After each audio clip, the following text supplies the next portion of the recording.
Assalamualaikum warahmatullahi wabarakatuh. Di sini kami dari kelompok 5 ingin mempresentasikan tentang membaca kritis, kreatif, dan sintopis. Adapun dari kelompok kami yaitu Desti Anggraini dengan saya sendiri, Hairatu Nisa, Magdalena Elda, dan Septiani Lingga. Baiklah, langsung saja kami menyampaikan dari pengertian membaca. Membaca adalah sebuah kegiatan meresepsi, menginterpretasi, serta menganalisis yang dilakukan oleh pembaca untuk mendapat pesan yang disampaikan oleh seorang penulis dalam media tulisan. Yang kedua juga ada pengertian membaca kritis. Membaca kritis adalah cara membaca dengan melihat motif penulis, kemudian menilainya. Membaca kritis juga berarti kita harus mampu membaca secara analisis dan memberikan suatu penilaian. Membaca kritis bukan berarti kita seorang pembaca yang sama sekali tidak menerima pikiran penulis, sama halnya dengan orang yang menutup dirinya terhadap gagasan.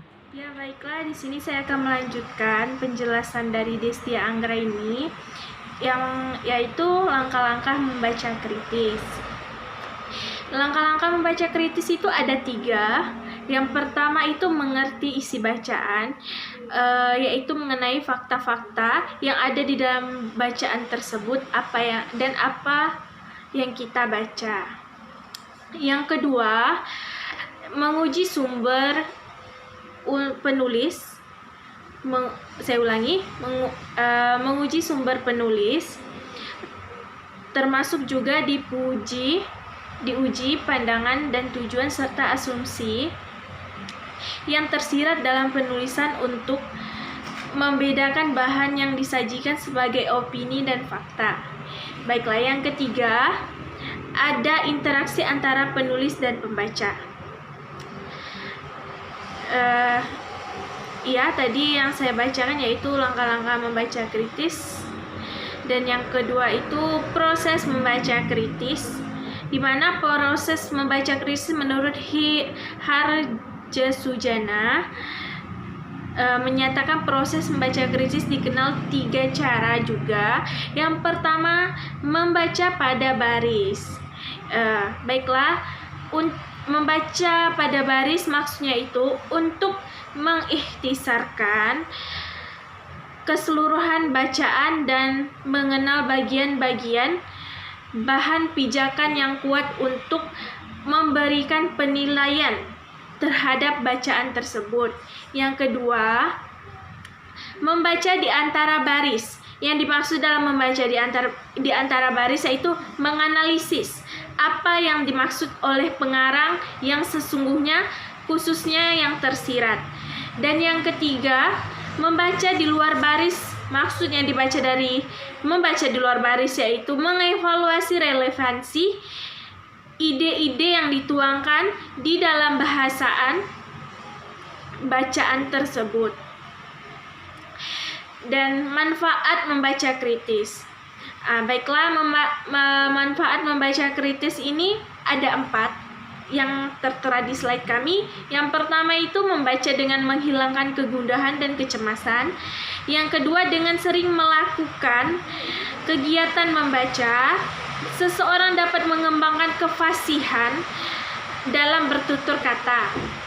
Yang ketiga, membaca dapat membantu menjernihkan cara berpikir dan mengembangkan pikiran. Yang keempat, membaca meningkatkan pengetahuan, meningkatkan memori dan pemahaman seseorang.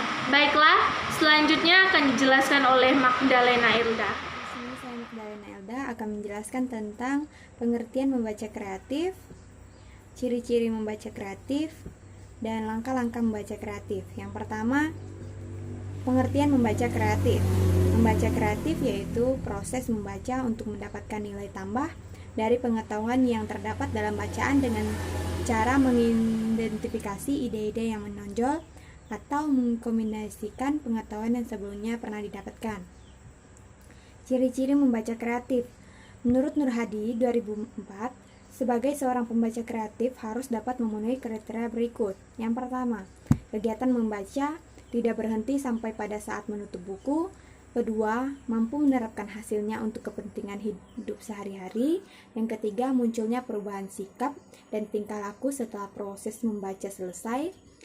Yang keempat, hasil membaca berlaku sepanjang masa. Yang kelima, mampu menilai membaca secara kritis dan kreatif bahan-bahan bacaan.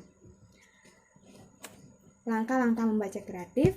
Yang pertama, keterampilan mengikuti petunjuk dalam bacaan kemudian menerapkannya. Yang kedua, keterampilan membuat resepsi buku. Keterampilan membuat resensi buku. Yang ketiga, keterampilan memecahkan masalah sehari-hari melalui teori yang disajikan dalam buku. Yang keempat, keterampilan mengubah buku cerita, prosa, cerpen, novel menjadi naskah drama atau sandiwara. Baiklah, di sini saya akan melanjutkan presentasi dari teman saya, yaitu Magdalena Elda. Di sini ada tujuan membaca kreatif. Membaca kreatif bertujuan agar para siswa terampil berkreasi dalam hal-hal dramatis, interpretasi, lisan atau musik, narasi pribadi, ekspresi tulis, dan ekspresi visual, yaitu menurut Tarigan tahun 1994. Selanjutnya, manfaat membaca kreatif. Dengan membaca, kita dapat menerapkan berbagai knowledge baru yang kita peroleh untuk mengembangkan karir setiap pembaca, maka pembaca akan mendapatkan pengetahuan yang baru dan pengetahuan tersebut akan sangat bermanfaat untuk meningkatkan kualitas hidup dan karir pembaca. Meningkatkan kemampuan dalam berbagai bidang sesuai kebutuhan masing-masing. Pengetahuannya yang baru didapatkan dari membaca dapat diterapkan sesuai dengan kebutuhan kita. Manfaat penting yang didapat dari proses pembaca, pemahaman kreatif adalah suatu menulis. Semakin banyak pengetahuan yang didapat dari bacaan, maka semakin mudah untuk menulis dan juga dapat digunakan dalam praktik menulis. Intinya, orang yang membaca kreatif, ia tidak tinggal diam setelah selesai membaca. Ia akan kreatif melakukan berbagai tindakan atas hasil membacanya, baik secara lisan, tulisan maupun perbuatan. Selanjutnya, pengertian membaca sintopis. Pengertian membaca sintopis yaitu membaca dengan membanding-bandingkan ide atau masalah yang hampir sama pada beberapa teks atau bahan. Nah, jadi itu presentasi dari kami. Sekian dan terima kasih. Wassalamualaikum warahmatullahi wabarakatuh.